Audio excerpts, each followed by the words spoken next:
My wife died in a sudden accident. A few days later, the notary handed me the keys to a luxury apartment saying, "It's in your name now."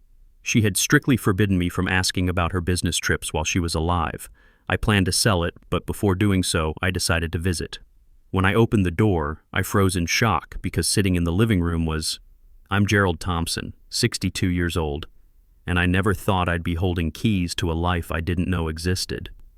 3 weeks had passed since Linda's funeral, and I was still finding pieces of her scattered throughout our house in Folsom. Her coffee mug sat unwashed in the sink, a faint lipstick stain on the rim that I couldn't bring myself to scrub away. The morning light filtered through our kitchen window the same way it had for 35 years of marriage, but everything felt different now, empty, like the house itself was holding its breath, waiting for her to walk through the door with that familiar clicking of her heels on the hardwood floor. I was a retired civil engineer, spent 40 years building bridges and planning infrastructure projects. I was used to problems with clear solutions, blueprints that made sense, structures that followed the laws of physics. But sitting in that quiet house, I felt completely lost for the first time in my adult life.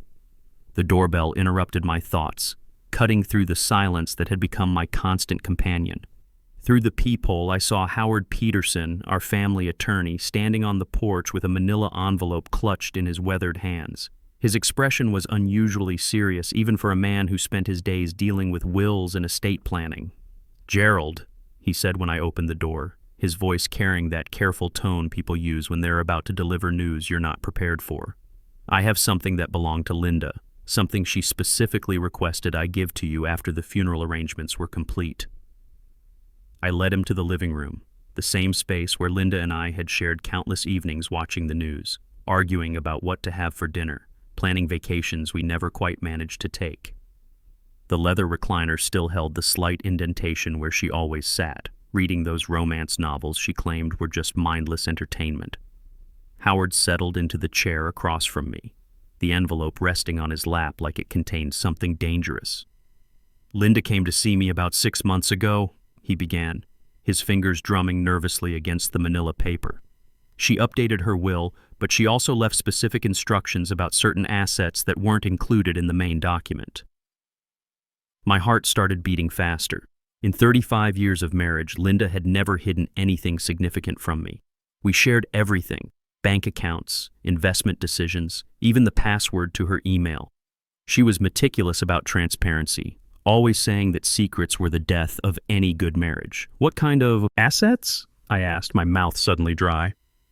Howard opened the envelope and pulled out a set of keys. They were silver, modern-looking, attached to a small rectangular fob with an address printed in neat black letters. Capitol Towers, Unit 1504, Downtown Sacramento. Below the address, in Linda's careful handwriting, were the words, "For Gerald, I'm sorry." I stared at the keys, my engineering mind struggling to process what I was seeing, like trying to solve an equation with missing variables.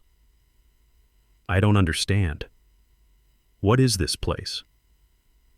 "It's a luxury apartment downtown," Howard said, his voice gentle but measured. "Linda purchased it 8 years ago. The deed is in her name, but according to her instructions, ownership transfers to you immediately upon her death. No probate, no waiting period. It's yours now. 8 years. For 8 years, my wife had owned property I knew nothing about. The woman who couldn't keep a surprise birthday party secret for more than 3 days had somehow managed to hide an entire apartment from me for nearly a decade." "Why?" The word came out as barely a whisper. "Why would she hide this from me?" Howard shifted uncomfortably in his chair. I asked her the same question when she first came to me about the purchase. She said it was connected to her business trips, that she needed a place to stay when she was working late in the city. She was very specific about one thing, though. He paused, his gray eyes meeting mine. "She made me promise never to mention it to you while she was alive. Said you weren't supposed to ask about her work travels, that it was better for everyone if certain things stayed private. The business trips, of course.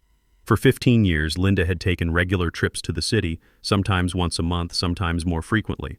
She always said they were for her project management work, coordinating construction projects for her firm. When I'd try to ask for details about her clients or what exactly she did during these trips, she'd get defensive, saying I was being controlling and that she needed some independence in our marriage. I'd learned to stop asking.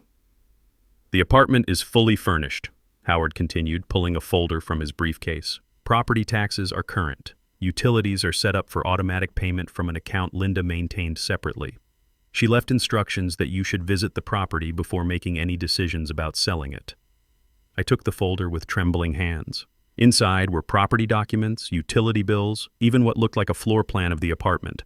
Everything was meticulously organized, just like Linda always kept her paperwork.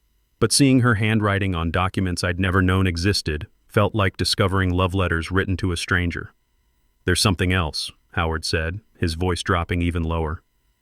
Linda specifically requested that you go to the apartment alone the first time. She said there might be things there that would require privacy to process properly, things that would require privacy. What could be in that apartment that I couldn't share with our closest friends?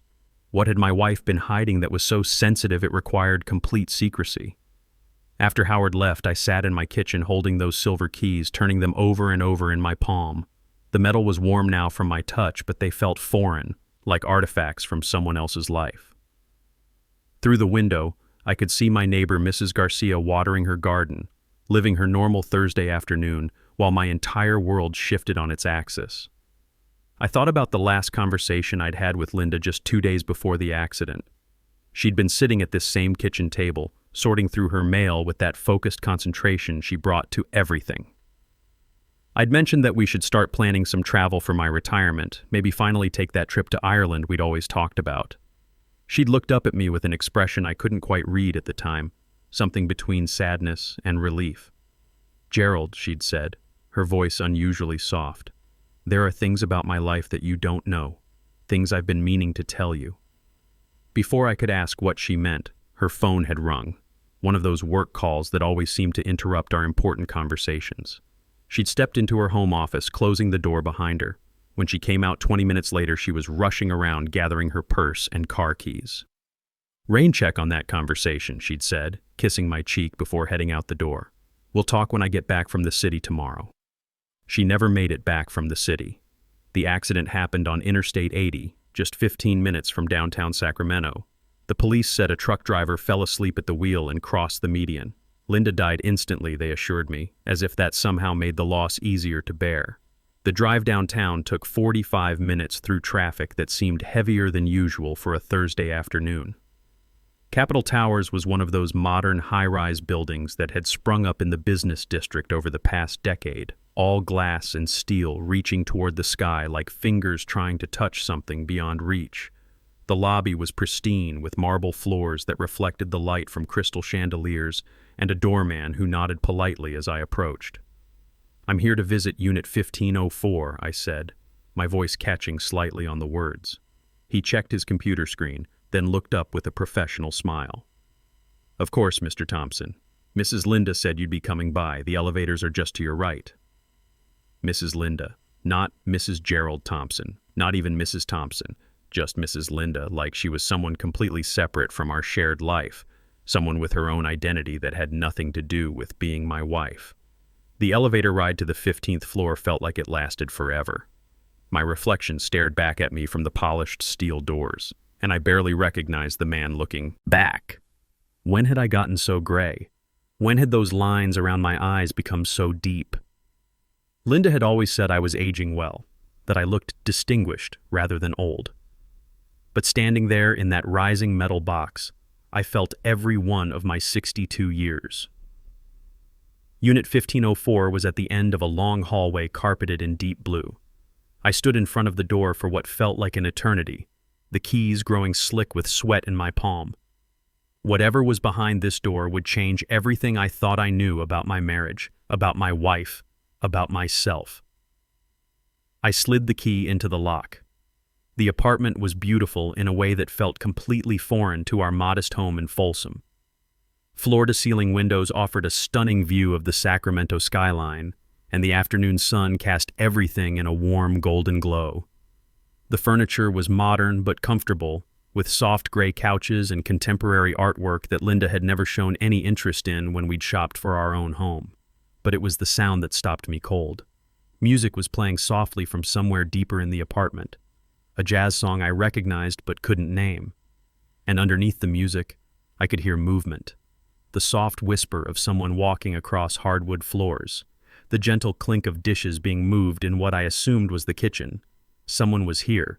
Someone was living in my dead wife's secret apartment. "Hello?" I called out, my voice cracking with uncertainty. The sound stopped immediately, followed by a moment of absolute silence that made my heart pound so hard I could hear it in my ears. Then footsteps approached, quick and light, and a young woman appeared in the doorway that led to what looked like the kitchen area. She was maybe 32 years old, with dark hair pulled back in a messy bun, and Linda's green eyes staring back at me with a mixture of surprise and something else I couldn't identify. Recognition, maybe, or relief. She was wearing a simple white t-shirt and jeans, but around her neck was a necklace I recognized immediately, a small silver locket that had belonged to Linda's grandmother, one she'd claimed was lost years ago. The young woman looked at me for a long moment, her hand moving unconsciously to touch the locket at her throat. When she finally spoke, her voice was soft but steady, with an accent that reminded me of Linda's own careful pronunciation. "You must be Gerald," she said, taking a tentative step forward. "Mom said you'd come eventually." She paused, her green eyes filling with tears that threatened to spill over. "I'm Diana. I'm your daughter." The words hit me like a physical blow. I grabbed the back of the nearest chair to steady myself, my mind reeling as everything I thought I knew about my life crumbled around me like a poorly designed structure collapsing under stress. "Dad," she whispered. And in that single word, I heard 32 years of longing, of waiting, of hoping for this moment that I'd never even known was possible. I stood frozen in that beautiful apartment, staring at this young woman who claimed to be my daughter, my engineering mind struggling to process words that should have been impossible. Diana. She'd said her name was Diana, and she was looking at me with Linda's eyes, waiting for some kind of response that I couldn't give because my entire world had just shifted off its foundation. The late afternoon sunlight streaming through those floor-to-ceiling windows suddenly felt too bright, too warm, like it was exposing secrets that were never meant to see daylight. "I know this is a shock," Diana said, her voice gentle but steady, like she'd rehearsed this moment in her mind countless times. "Mom told me you didn't know about me. She said it was complicated, that she'd explain everything to you when the time was right." My legs felt weak, and I sank into the gray couch behind me, the leather making a soft whooshing sound that seemed unnaturally loud in the silence. "When the time was right," I repeated, my voice coming out as barely a whisper. "She's been dead for 3 weeks, Diana." "When exactly was she planning to tell me I had a daughter?" Diana's face crumpled slightly, and she moved to sit in the chair across from me, maintaining that careful distance like she wasn't sure if I might bolt for the door. "She said she was going to tell you soon. She'd been talking about it more and more lately, especially after your birthday last month. She said you deserved to know the truth before you settled into retirement, that you deserved to make choices about your future with all the information." My birthday, my 62nd birthday, when Linda had been unusually sentimental, holding me close after we'd blown out the candles on the simple chocolate cake she'd made from scratch. She'd whispered that she loved me more than I knew, that she was sorry for things I didn't understand. At the time, I thought she was just feeling emotional about me getting older, about the changes that retirement would bring to our daily routine. "How old are you?" I asked, though I thought I already knew the answer from her appearance. 32. I was born in October of 1992. I did the math quickly in my head, my stomach dropping as the timeline became clear. Linda and I had been married for 2 years by then. We'd been trying to have children, going through all the tests and consultations that came with fertility struggles. She'd been so devastated each month when the pregnancy tests came back negative, crying in my arms and talking about how maybe we weren't meant to be parents, all while she was already someone's mother. "Who's your father?" The question came out harsher than I'd intended, but I needed to know. I needed to understand how my wife could have been pregnant with another man's child while sharing a bed with me every night. Diana's expression shifted, becoming more guarded. "His name is Bruce. Bruce Coleman. Mom met him before she married you, but she thought he wasn't ready to settle down. When she found out she was pregnant, she said she didn't want to trap him into a relationship he didn't want. Bruce Coleman. The name meant nothing to me, but I filed it away anyway, adding it to the growing list of things about Linda's life that I'd never known existed. So she married me instead, I said, the bitter truth of it settling in my chest like a weight. She married me because I was safe, because I wanted a family, because I was the kind of man who would provide for her and her child. No, Diana said quickly, leaning forward in her chair. That's not how it was. Mom loved you, Gerald. She really did. She said you were the kindest man she'd ever known, that you would have been an amazing father if circumstances had been different. If circumstances had been different. If my wife hadn't been in love with another man, if she'd been honest with me from the beginning, if she'd trusted me enough to tell me the truth about her pregnancy instead of letting me believe we were struggling with infertility together. Where have you been all these years? I asked, my voice sounding strange and distant even to my own ears. If Linda was supporting this apartment, if she was living some kind of double life, where were you? Diana stood up and walked to the kitchen area, returning with a photograph in a silver frame. She handed it to me, and I found myself looking at Linda, but not the Linda I knew. This version of my wife looked younger, happier, more relaxed than I'd seen her in years. She was sitting on a park bench with Diana, who couldn't have been more than 8 or 9, both of them laughing at something outside the camera's view. I lived with my adoptive parents until I was 18, Diana said, settling back into her chair. Mom arranged for me to be placed with a family here in Sacramento right after I was born. She said it was better that way, that she couldn't give me the life I deserved while she was starting her marriage with you. The photograph trembled in my hands. But you kept in contact. She visited when she could. Those business trips she took to the city, some of them were to see me. After I turned 18, she helped me get into college, helped me find this apartment when I graduated.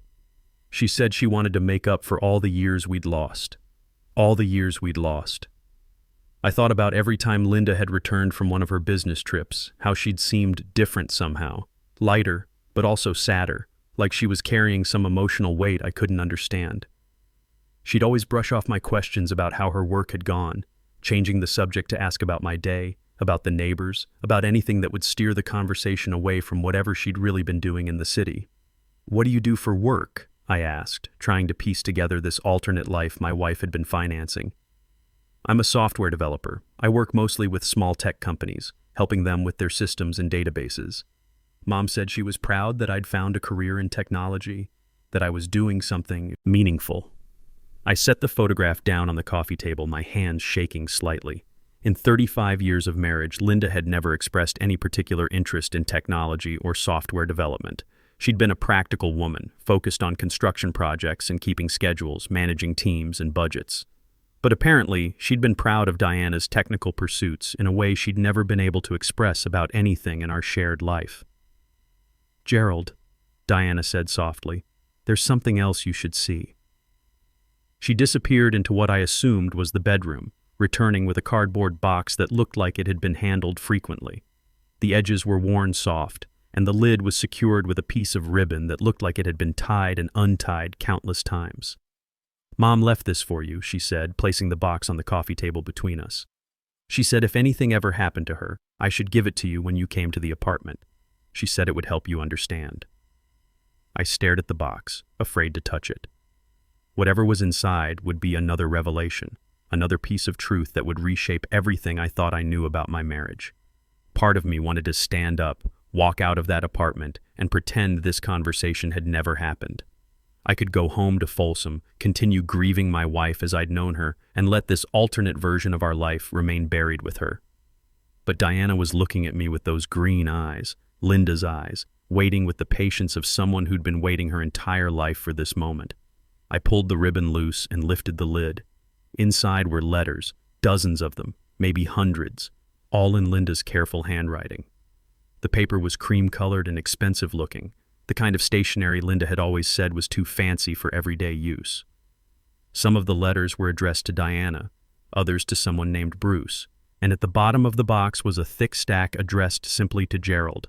I picked up one of the letters addressed to Diana and looked at the postmark. It was from 3 years ago, sent to this Sacramento address. With trembling fingers, I unfolded it and began to read. My darling Diana, I know you've been asking when you can meet Gerald.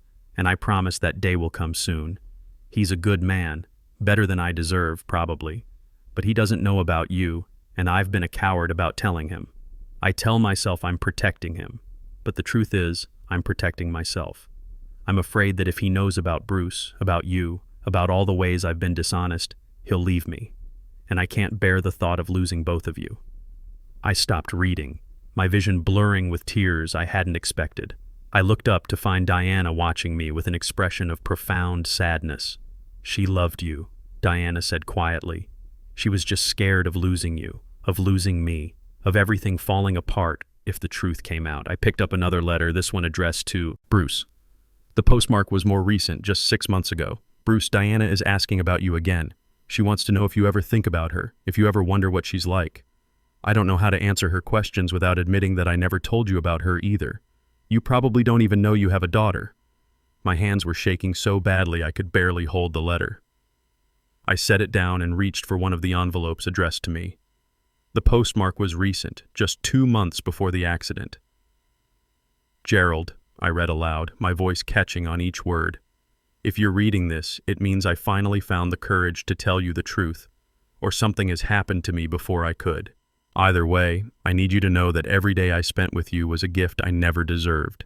You loved me completely, honestly, and I repaid that love with secrets and lies. I had to stop reading. The apartment around us felt too quiet, too bright, too full of truths I wasn't ready to hear. There were more letters, so many more, each one revealing another layer of the deception that had defined my marriage.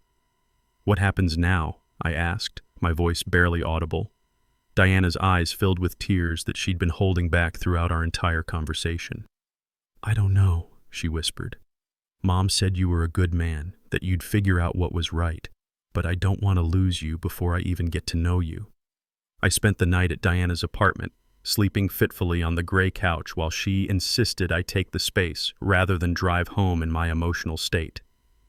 Every time I closed my eyes, I saw Linda's handwriting, heard Diana calling me Dad, felt the weight of 35 years of marriage crumbling around me like a bridge built on faulty foundations.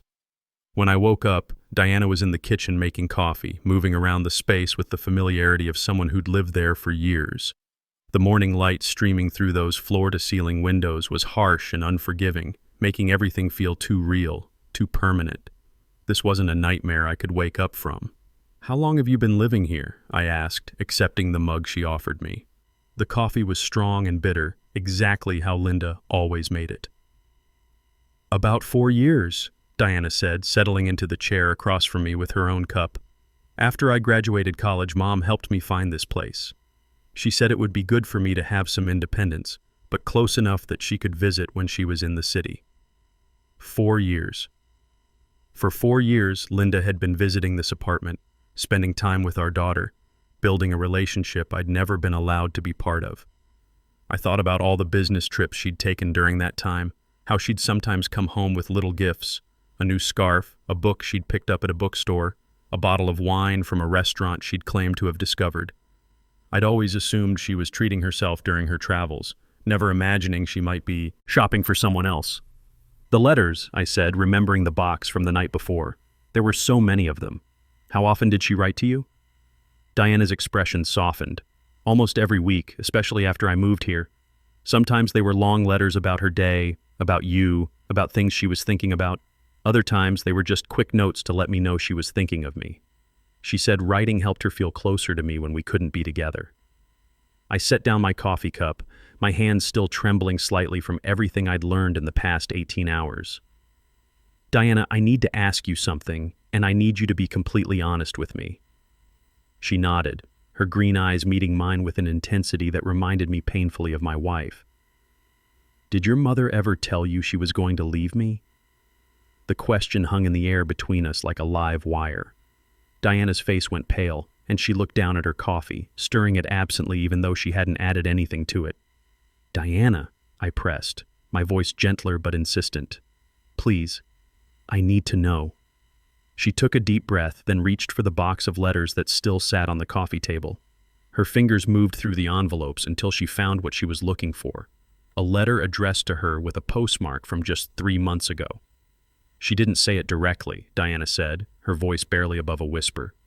But she talked about making changes, big changes. She said she was tired of living a lie, that she wanted to be honest about who she really was. She handed me the letter, and with growing dread, I unfolded it and began to read.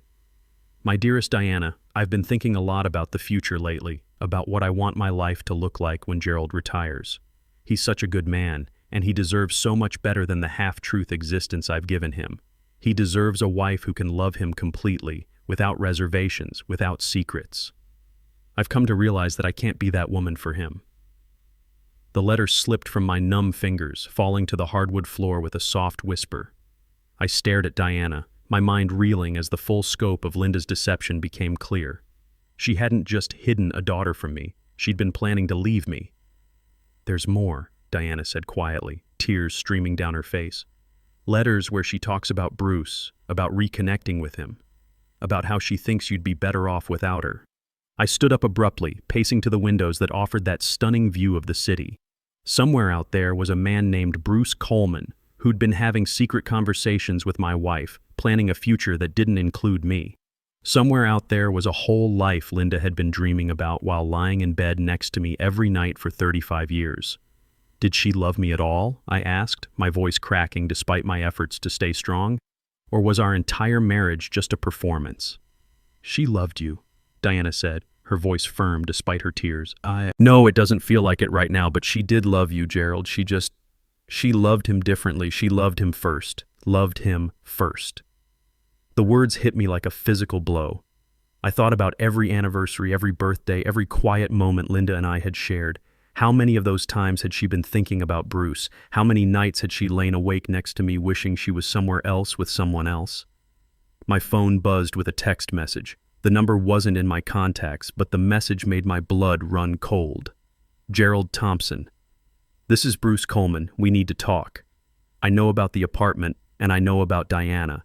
Linda promised me certain things before she died, and I intend to collect on those promises.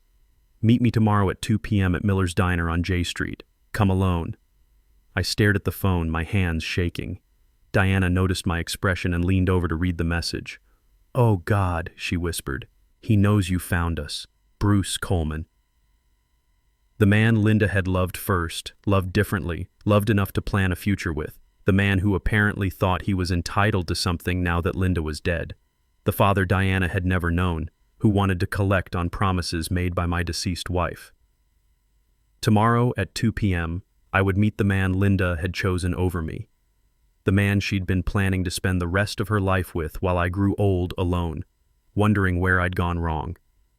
But first, I needed to understand exactly what Linda had promised him, and what it was going to cost me to keep the only family I had left. Diana and I spent the rest of the morning going through more letters, each one revealing another layer of Linda's secret life. There were financial documents mixed in with the correspondence, bank statements showing regular transfers to accounts I'd never known existed, insurance policies I'd never seen, investment records that made my engineering mind spin with calculations. Gerald, Diana said, holding up a letter dated just 1 month before Linda's death. This one's about money, about financial arrangements she was making. I took the letter with trembling hands. Bruce, I've been setting aside money for our future together. The life insurance policies are in place, and I've been building investment accounts that will give us the security we need when I finally leave Gerald. I know it's been hard waiting, but I promise it will all be worth it. $220,000 in life insurance, $135,000 in investments, plus the apartment. Nearly $695,000 total to start our new life together. $695,000. My wife had been systematically moving our money, setting up financial arrangements for a future with another man. Money that should have been for our retirement, for our golden years together, had been earmarked for her escape plan. When was she planning to tell me? I asked, my voice hollow. Diana found another letter, this one more recent. After your retirement party. She wanted to wait until you'd finished work, until you'd had time to adjust to being retired. She thought it would be easier for you to start over. Start over. At 62 years old, my wife had been planning to divorce me so I could start over.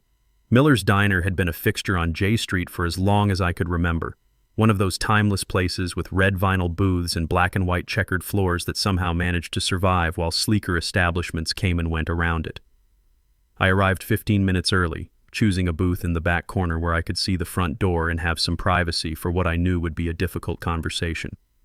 I ordered coffee I didn't want and sat there turning the cup in my hands, watching condensation form on the sides while I tried to prepare myself for meeting the man Linda had loved more than me.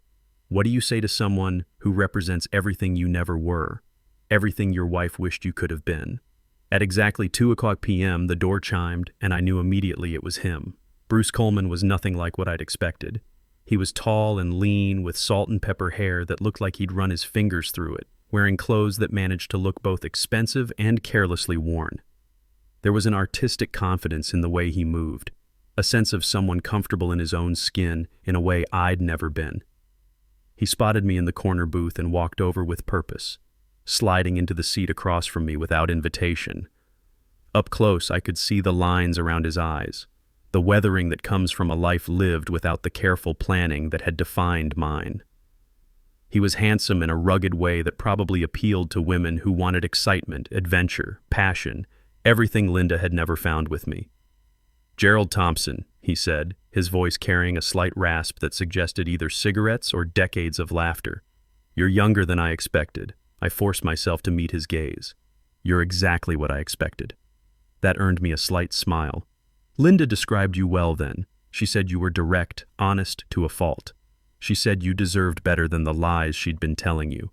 The casual way he mentioned my wife's name like they'd been having intimate conversations about me for years made my chest tighten with anger I was trying hard to control. "What do you want, Bruce?" He flagged down the waitress, ordered black coffee, then leaned back in the booth with the relaxed posture of someone who held all the cards. "I want what Linda promised me. What she spent the last 2 years planning before her accident interrupted everything, which was a life together, her, me, and Diana. The family we should have had 32 years ago if I hadn't been too young and stupid to fight for what I wanted." The words hit me like individual blows. Linda's dead. Whatever promises she made died with her. Bruce's expression hardened slightly. "Not all of them. She made legal arrangements, Gerald, financial commitments. She was planning to divorce you and marry me, and she set things up to make sure that could happen smoothly." "What kind of financial commitments?" He reached into his jacket and pulled out a folder, setting it on the table between us. "Life insurance policies with me as beneficiary, investment accounts in both our names, and the apartment where Diana lives. Linda was planning to transfer ownership to me so Diana would have security when we became a family." My vision blurred slightly as the implications hit me. How much money are we talking about? $220,000 in life insurance, another $135,000 in investment accounts she'd been building up over the past 5 years, plus the apartment, which is worth about $340,000. The total comes to $695,000. $695,000, the exact figure I'd seen in Linda's letters. Money that Linda had been secretly diverting from our joint accounts, money that should have been part of our retirement planning, money she'd been giving to another man to secure a future that didn't include me. "I don't believe you," I said, though my voice lacked conviction. After everything I'd discovered about Linda's secret life, this felt entirely possible. Bruce opened the folder and spread documents across the table, insurance policies, investment statements, bank records, all showing Linda's careful financial planning for a life with Bruce Coleman. "She was systematic about it," he said, his voice almost admiring. "Started small, moving money a little at a time so you wouldn't notice. She said you trusted her with the finances, that you never questioned her decisions about investments and insurance." He was right. I'd always let Linda handle our financial planning, trusting her judgment about everything from insurance policies to retirement accounts. She'd been so good with numbers, so careful about our future. I'd never imagined she was planning a future that didn't include me. "This is fraud," I said, picking up one of the insurance documents. "She couldn't name you as beneficiary without my knowledge. She could if she took out separate policies on herself. Personal life insurance that didn't require spousal consent." Bruce's smile was cold now, predatory. "Linda was smarter than you gave her credit for, Gerald. She'd been planning this for years." I studied the documents more carefully, my heart sinking as I realized he might be right. These weren't modifications to our existing policies. They were entirely separate insurance plans that Linda might have purchased on her own life. But something felt wrong. In all those letters I'd read, Linda had seemed genuinely torn about her plans, genuinely guilty about the deception. Why would she be so conflicted if she'd already committed hundreds of thousands of dollars to this new life? "What about Diana?" I asked. "Does she know about this?" Bruce's expression softened slightly. "Diana doesn't know about the money. Linda wanted to protect her from the financial details until everything was settled. But she does know I'm her father, and she wants to meet me." "That's not what she told me. She told you what she thought you wanted to hear. Diana's been asking about me for years, wondering why her mother kept us apart. Now that Linda's gone, there's nothing stopping us from being a real family." The casual cruelty of his words, the assumption that I was just an obstacle to be removed, made my hands clench into fists. I'm not stopping anything. But I'm not just going to hand over hundreds of thousands of dollars because my dead wife promised them to you. Bruce leaned forward, his voice dropping to something almost threatening. "You don't have a choice, Gerald. These policies are legal. The investment accounts are legitimate. And Diana needs a father who can actually be part of her life, not someone she has to hide from because her mother was too ashamed of her secrets to tell the truth." The accusation stung because there was a grain of truth to it. I had been traditional in my views about marriage and family. I had believed in doing things the right way, the proper way, but I would never have punished a child for the circumstances of her birth. I would never have turned away from Diana because of choices Linda made before we met. "Even if that's true," I said, my voice tight with emotion, "it doesn't give you the right to steal money that should be part of my inheritance. I'm not stealing anything. I'm claiming what Linda promised me, what she set aside for our future together." Bruce gathered up the documents, sliding them back into the folder. "But I'm willing to be reasonable about this." "What do you mean?" "I'll give you 1 week to contest these policies legally. Hire a lawyer, file whatever paperwork you need to file. But when you lose, and you will lose because everything Linda did was completely legal, I want you to walk away from Diana's life. Let her have a real father, someone who can be there for her without making her feel guilty for existing." The ultimatum hit me like a punch to the chest. Fight for money I probably couldn't win, or lose the only family I had left. And if I don't contest the policies, then we can work something out. Maybe you can still be part of Diana's life in some limited capacity. Uncle Gerald instead of Dad. A family friend who visits occasionally and sends birthday cards. Uncle Gerald.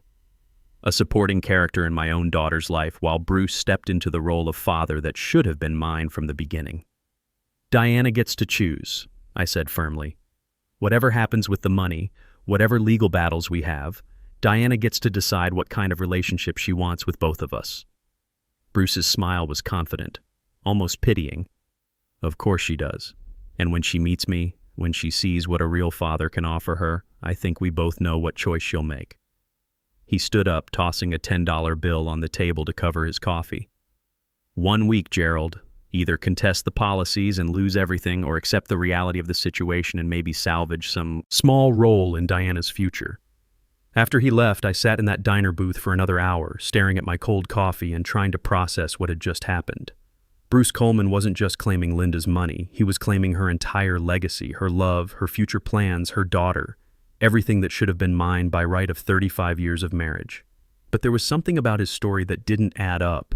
If Linda had been so systematically planning to leave me, if she'd been moving money and setting up insurance policies for years, why had she seemed genuinely torn in those letters? Why had she kept writing about her guilt and fear? My phone buzzed with a text from Diana. "How did it go? Are you okay?" I stared at the message for a long time before responding. "We need to talk. I'm coming back to the apartment." As I drove through the city traffic, I tried to prepare myself for the conversation I was about to have. I needed to tell Diana about Bruce's claims, about the money Linda had supposedly set aside for their future together, about the choice I was being forced to make between fighting for what was legally mine and risking the loss of the only real family I'd ever had. But first I needed to understand something that had been bothering me since my confrontation with Bruce. If Linda had been so systematically planning to leave me, if she'd been moving money and setting up insurance policies for years, Why was there no mention of any of this in the letters I'd read? Something about Bruce Coleman's story didn't add up, and I was going to find out what he wasn't telling me. When I got back to the apartment, Diana was waiting with the box of letters spread out across the coffee table, organized into neat piles by recipient and date. She looked up at me with anxious green eyes, and I could see she'd been crying. "I've been reading more of the letters," she said. "Gerald, there are things about Bruce that Mom was worried about, things she never told me before." I sat down beside her, my heart already sinking. What kind of things? Diana picked up a letter dated 6 months before Linda's death. She was starting to have doubts about him, about whether he really wanted a family or just wanted the financial security she could provide. She handed me the letter, and I read it with growing alarm. "Diana, I need to be honest with you about something. Bruce has been asking a lot of questions about our financial situation lately, about the apartment, about my insurance policies, about what kind of inheritance I might leave behind. At first I thought he was just being practical, thinking about our future together. But something about his interest feels wrong." I looked up at Diana, who was watching me with an expression of growing dread. "There are more letters like this," she said quietly. The closer she got to telling you the truth, the more worried she became about Bruce's motives. In her last letter to me, she said she was thinking about calling everything off, about confessing to you and trying to rebuild your marriage instead. Her last letter, written just weeks before the accident that had killed her. Diana handed me an envelope with Linda's careful handwriting, dated just 1 week before she died. "Gerald, if you're reading this, it means I finally found the courage to tell you the truth about Diana, about Bruce, about all the ways I've failed as your wife. But I need you to know that I've changed my mind about leaving you. These past few months have shown me that what I thought was love was really just guilt and nostalgia. You've been faithful, kind, supportive, and patient for 35 years without asking for anything in return except honesty. The one thing I've never been able to give you." The letter continued. "I've decided to cut all contact with Bruce and try to save our marriage. I've already begun the process of changing the insurance policies back to your name, where they should have been all along. The apartment will remain Diana's, but everything else, the investments, the savings, the future I've been planning, that belongs to you. It's always belonged to you. I love you, Gerald. I've always loved you." The letter fell from my trembling hands. Linda had been planning to choose me, to save our marriage, to tell me the truth about Diana. She died before she could do any of it. "Gerald," Diana said softly, "the insurance policies Bruce showed you, I don't think they're legitimate. If Mom was planning to change them back to your name, if she'd already started that process..." The possibility hit me like a revelation. What if Bruce's confident demands at the diner had been based on forged documents? What if he was gambling that I wouldn't know enough about Linda's finances to challenge him? I pulled out my phone and called Kenneth Walsh, our estate attorney. When I explained the situation with Bruce and the insurance policies, there was a long silence on the other end of the line. "Gerald," Kenneth said finally, "I reviewed all of Linda's insurance policies when I prepared her estate documents 6 months ago. There are no policies naming anyone other than you as beneficiary. If someone is claiming otherwise, they're either mistaken or lying." The relief that flooded through me was so intense I had to sit down. "You're certain?"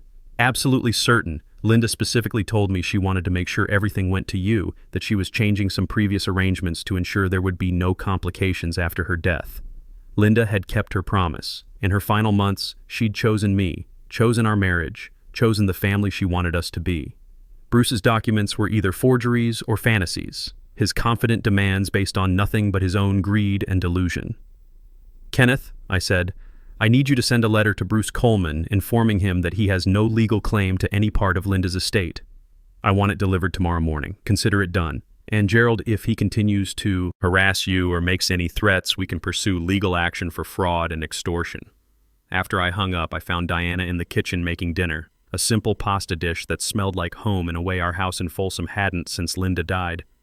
"Bruce has no legal claim to anything," I told her. "The insurance policies he showed me were fake." Diana's shoulders sagged with relief. "So it's over? The financial part is over.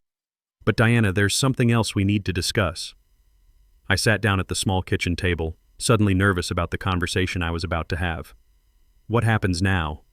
With us, I mean." She turned off the stove and came to sit across from me. "What do you want, Gerald?" "I want a family," I said honestly.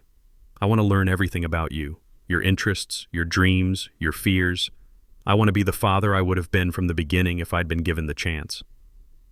Diana smiled, the first genuinely happy expression I'd seen from her since this whole ordeal began. "I want that too. But Gerald, I don't want you to feel obligated to take care of me because of some guilt about Mom's secrets. I want you to choose me because you actually want me in your life."